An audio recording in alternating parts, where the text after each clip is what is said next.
Hi guys, welcome to Chennai IAS Academy. So already வந்து நாங்கள் சொல்லியிருந்தோம் இந்த மாதிரி target group 4 and then lab assistant எக்ஸாம்ஸ்லாம் வரப்போகுது. அதுக்கு prelims level question that means அடுத்து 2A2 கூட வந்து இது ப்ரிலிம்ஸ் லெவலுக்கு இந்த சப்ஜெக்ட்ஸ்லாம் ஒர்க் அவுட் ஆகும். ஓகேங்களா? ஸோ அந்த ப்ரிலிம்ஸ் லெவலில் எப்படி அப்ரோச் பண்ணுறது, அதற்கான இம்பார்ட்டன்ட் 30 கொஸ்டின்ஸ் வந்து நம்ம இப்போத்துல இருந்தே வந்து என்ன பண்ண போகிறோம், வீடியோஸாக போட போகிறோம். ஸோ உங்களுடைய சப்போர்ட்டை மேற்கொண்டு நீங்கள் தரும்பொழுது இதற்கு எல்லாமே வந்து உங்களுக்கு ஓரளவுக்கு நிறைய பஞ்ச் ஆஃப் கொஷின்ஸ் வந்து உங்களுக்கு கிடைக்கும்.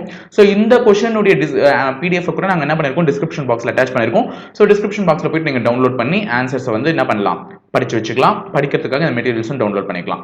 ஸோ இன்னைக்கு நம்ம எடுத்துருக்கிற சப்ஜெக்ட் என்னன்னு பார்த்தீங்கன்னா சயின்ஸ்லேருந்து இம்பார்ட்டன்ட் 30 கொஷின்ஸ் தான் எடுத்திருக்கேன்.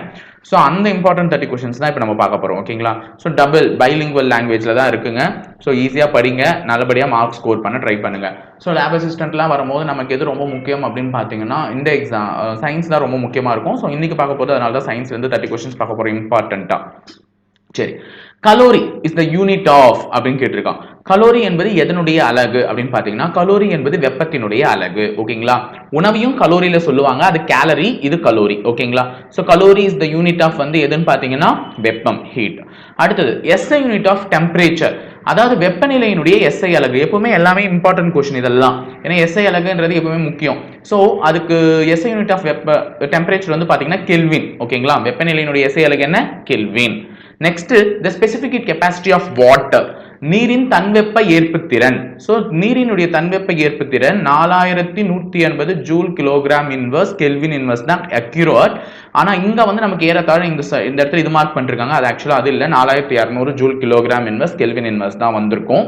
அடுத்தது in current electricity a positive charge refers to, அதாவது ஒரு பொருளினுடைய நேர் மின்னூட்டம் தோன்றுவதற்கான காரணம். நேர் மின்னூட்டம்னா பாசிட்டிவ் சார்ஜ். அப்ப பாசிட்டிவ் சார்ஜ் அங்க இருக்குன்னா அங்க எது இருக்க கூடாது, நெகட்டிவ் இருக்க கூடாது.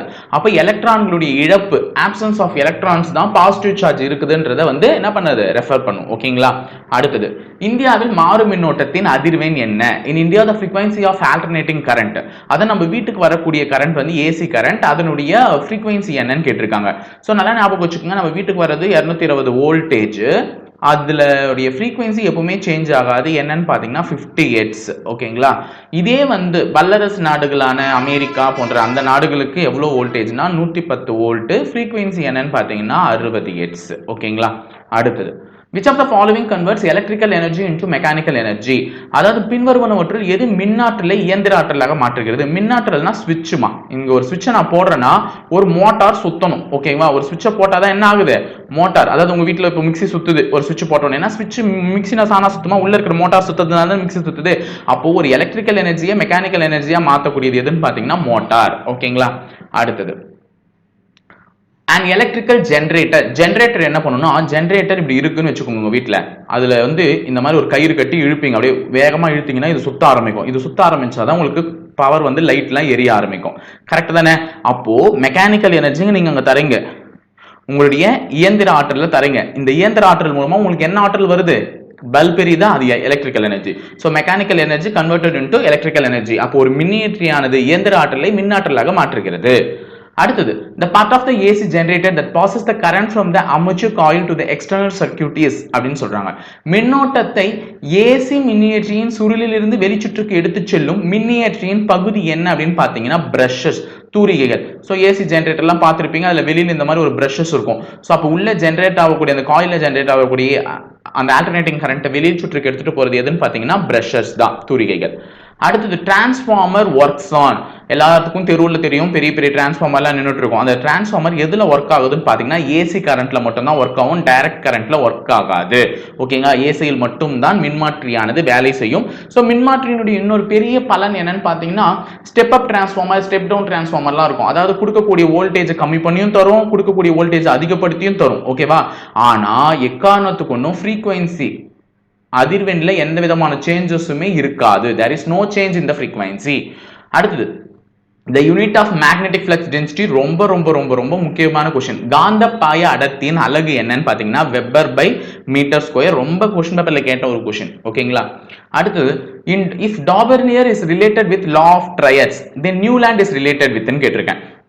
டாபர்னியர் மும்மை விதியோடு தொடர்புடையவர் என்றால் நியூலாந்து எந்த விதியோடு தொடர்புடையவர்னா எண்ம விதியுடன் தொடர்புடையவர். நியூலாந்து என்பவர் எந்த விதியுடன் தொடர்புடையவர், எண்ம விதி. அடுத்தது முக்கியமான question, elements in the modern periodic table are arranged in dash groups and dash periods. நவீன தனிம அட்டவணையின் தனிமங்கள் டேஷ் தொகுதி மற்றும் டேஷ் வரிசைகளாக அடுக்கப்பட்டுள்ளன. 18 தொகுதிகள் மற்றும் எத்தனை வரிசைகள்? 7 வரிசைகள். அடுத்தது 13வது question, the tissue composed of living thin walled polyhedral cell is. உயிருள்ள மெல்லிய சுவருடைய பலகோண வடிவ செல்களை கொண்டுள்ள திசுக்கு என்ன பேருன்னு பாத்தீங்கன்னா பேரன்கைமா. ஓகேங்களா, உயிருள்ள மெல்லிய சுவருடைய பலகோண வடிவ செல்களை கொண்டுள்ள திசு, அதாவது அதுல அந்த திசுல இருக்கக்கூடிய செல்கள் வந்து பலகோண வடிவங்கள்ல இருக்கும். அந்த மாதிரி இருக்கக்கூடிய ஒரு திசு வகை என்னன்னு சொல்லுவாங்க? பேரன்கைமான்னு தான் சொல்லுவாங்க. அடுத்தது the fiber consist of, நார் எதை கொண்டுள்ளதுன்னு பாத்தீங்கன்னா ஸ்க்ளீரன்கைமா. ஓகேங்களா, நார் எதை கொண்டுள்ளது? ஸ்க்ளீரன்கைமா. Next aerenchyma. ஏரன்கைமானாலே வந்து நீர்ல வாழக்கூடிய தாவரங்கள் தான். சோ ஏரன்னாலே என்ன? நீர்ல வாழக்கூடிய தாவரங்கள் தான். அப்ப என்னன்னு சொல்லுவாங்க அதன்னு பாத்தீங்கன்னா ஹைட்ரோஃபைட்ஸ், நீர்வாழ் தாவரங்கள். ஹைட்ரோஃபைட்ஸ், நீர்வாழ் தாவரங்கள். அடுத்தது 16வது question, the production and management of fishes. நான் ஆல்ரெடி சொல்லிட்டேன், நிறைய வந்து படிச்சு வச்சிருக்கணும் இந்த மாதிரி கல்ச்சர்ஸ்லாம். ஸோ ஃபிஷ்ஷை வந்து வளர்க்கக்கூடியது, மீன் உற்பத்தி மற்றும் மேலாண்மை என்பது எந்த வகை கல்ச்சர்னு பார்த்தீங்கன்னா பிசிகல்ச்சர். ஸோ ஃபிஷ்ன்னு இருக்குல்ல, பேர்லேயே ஃபிஷ் இருக்கிறதுனால பிசிகல்ச்சர் தான் என்ன? நீர்வகை மேலாண்மை. இதே செரிகல்ச்சர் எதுக்கு? மோனோகல்ச்சர் எதுக்கு?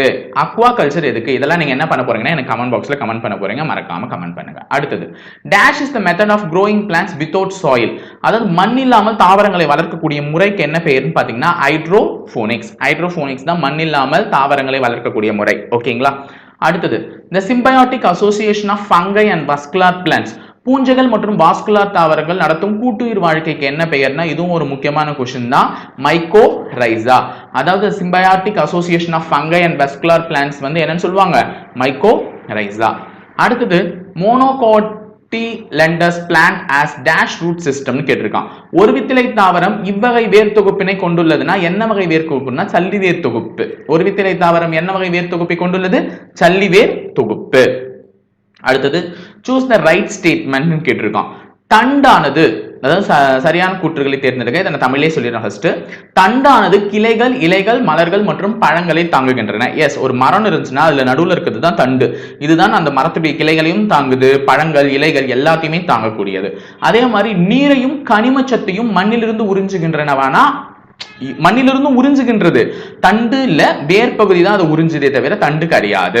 அடுத்தது உணவினை சேமித்து வைக்கின்றன அப்படின்னா ஆமா, தண்டு வந்து உணவினை தான் சேமித்து வைக்கின்றன. அப்ப முதல் கூற்று 3வது கூற்று மட்டும் தான் சரி. சோ ஆன்சர் ஆப்ஷன் வந்து சி. அடுத்தது இதுல ஃப்ளவரிங் பிளான்ட்னா என்ன அப்படின்னு கேட்டிருக்காங்க. சோ ஃப்ளவரிங் பிளான்ட்னா சூரியகாந்தி, சன்ஃப்ளவர், பூக்கும் தாவரம். பூவா தாவரம்னா என்ன அப்படின்னு பாத்தீங்கன்னா ரிக்ஸியா. அடுத்தது மூடிய விதை தாவரம்னா மா, அண்ட் திறந்த விதை தாவரம்னா cycas. So answer option A. அடுத்தது 22வது question, choose the correct statement. Animal cells are larger cells than plants. விலங்கு செல்கள் தாவர செல்களை விட அளவில் பெரியவையானா அளவில் பெரியவை அல்ல அப்படின்ற மாதிரி கொடுத்துருக்கணும். ஓகே. அடுத்தது அனிமல் செல்ஸ், விலங்கு செல்கள் கடினமானவை அல்ல அப்படின்னு கொடுத்துருக்காங்க. ஆமா, விலங்கு செல்கள் வந்து கடினமானவை அல்ல. அடுத்தது தாவர செல்களில் பசுங்கனிகம் உள்ளதானா? ஆமா, பசுங்கனிகம் உள்ளது. சோ 2 மற்றும் 3வது கூற்று மட்டுமே சரியான கூற்று. அடுத்தது ரொம்ப ரொம்ப முக்கியமான கொஸ்டின், ஒரு செல்லினுடைய ஆற்றல் மையம் என்னன்னு கேட்பான், ஒரு செல்லினுடைய சேமிப்பு கிடங்கு என்னன்னு கேட்பான். இந்த மாதிரி நிறைய கொஸ்டின்ஸ் கேட்பான். அப்ப storage tank of a cell is, செல்லின் சேமிப்பு கிடங்குன்னு எதை சொல்றாங்கன்னு பாத்தீங்கன்னா வாக்குல்ஸ், நுண்குமிழ்கள். ஓகேங்களா. அடுத்தது which cell were formed first on the earth. பூமியில் தோன்றிய முதல் உருவான செல், இப்புவியில் முதலில் உருவான செல் என்னன்னு பாத்தீங்கன்னா ப்ரோகாரியோட்டிக் செல். அந்த ப்ரோகாரியோட்டிக் செல்லுக்கான எக்ஸாம்பிள் எதனா உங்களுக்கு தெரிஞ்சா கமெண்ட் பாக்ஸ்ல மறக்காம கமெண்ட் பண்ணுங்க. ஏன்னா நான் கேட்ட கேள்விக்கெல்லாம் நீங்க கமெண்ட் பண்ணா நல்லா இருக்கும். ஒரு அளவுக்கு நான் தெரியாதவங்களும் தனி விஷயத்தை தெரிஞ்சுப்பாங்க. ஓகேங்களா. சோ இப்புவியில் முதலாக உருவான செல் என்ன? ப்ரோகாரியோட்டிக் செல். அந்த ப்ரோகாரியோட்டிக் செல்லுக்கான எக்ஸாம்பிள் என்னன்றதை நீங்க வந்து கமெண்ட் பாக்ஸ்ல கமெண்ட் பண்ணுங்க. Next, the largest cell is the egg of an ostrich with. அதாவது மிகப்பெரிய செல்லான நெருப்புக்கோழி முட்டையினுடைய அளவு என்ன இருக்கும் அப்படின்னு பாத்தீங்கன்னா 170 millimetre. So the largest cell is the egg of an ostrich with 170 millimeter.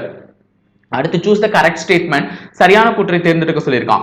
மனித உடலின் நரம்பு செல்லானது மிக நீளமான செல்லாக கருதப்படுகிறது. எஸ், மனித உடம்புல இருக்கக்கூடிய நரம்புல இருக்கக்கூடிய செல் தான் மிக நீளமான செல்லா இருக்கும்.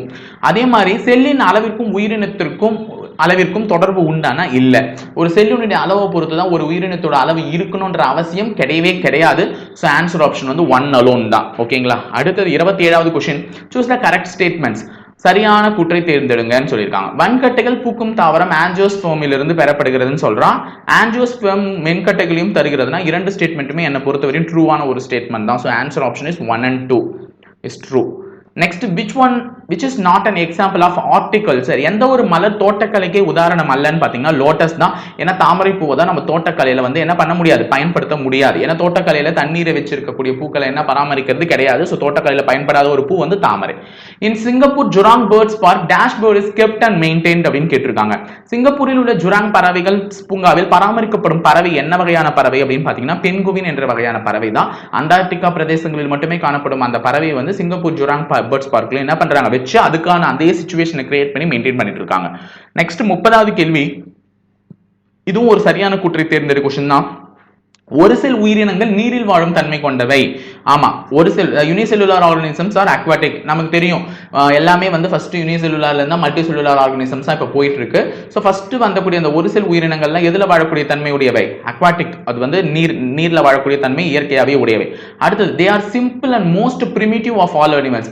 அவை எளிய மற்றும் விலங்குகளே மிகவும் முதன்மையானதாக. ஆமா, ஃபர்ஸ்ட் யூனிசெல்லுலார் சிங்கிள் செல்ல கொண்டதுதான் தோன்றுச்சு. அதுக்கப்புறமா தான் எல்லாமே double triple multi cellular organisms அவை வந்துச்சு. ஸோ இரண்டு ஸ்டேட்மெண்ட்ஸுமே என்னதான் சரியான கூற்று தான். ஓகேங்களா? ஸோ இதுவரையும் முடிஞ்சிருக்கும்னு நினைக்கிறேன். ஸோ இம்பார்ட்டன்டான ஒரு 30 கொஸ்டின்ஸ் வந்து நம்ம பார்த்துருக்கோம். ஸோ இதுக்கு மேலே நிறைய கொஸ்டின்ஸ் நம்ம சப்ஜெக்ட் வைஸாகவும் பார்க்க போகிறோம், நிறைய இம்பார்ட்டன்ட் கொஸ்டின்ஸும் பார்க்க போகிறோம். ஸோ உங்களுடைய ஆதரவு தொடர்ந்து கொடுத்துட்டே இருங்க, நாங்களும் வீடியோஸ் அப்லோட் பண்ணிக்கிட்டே இருக்கோம். Okay guys, thank you.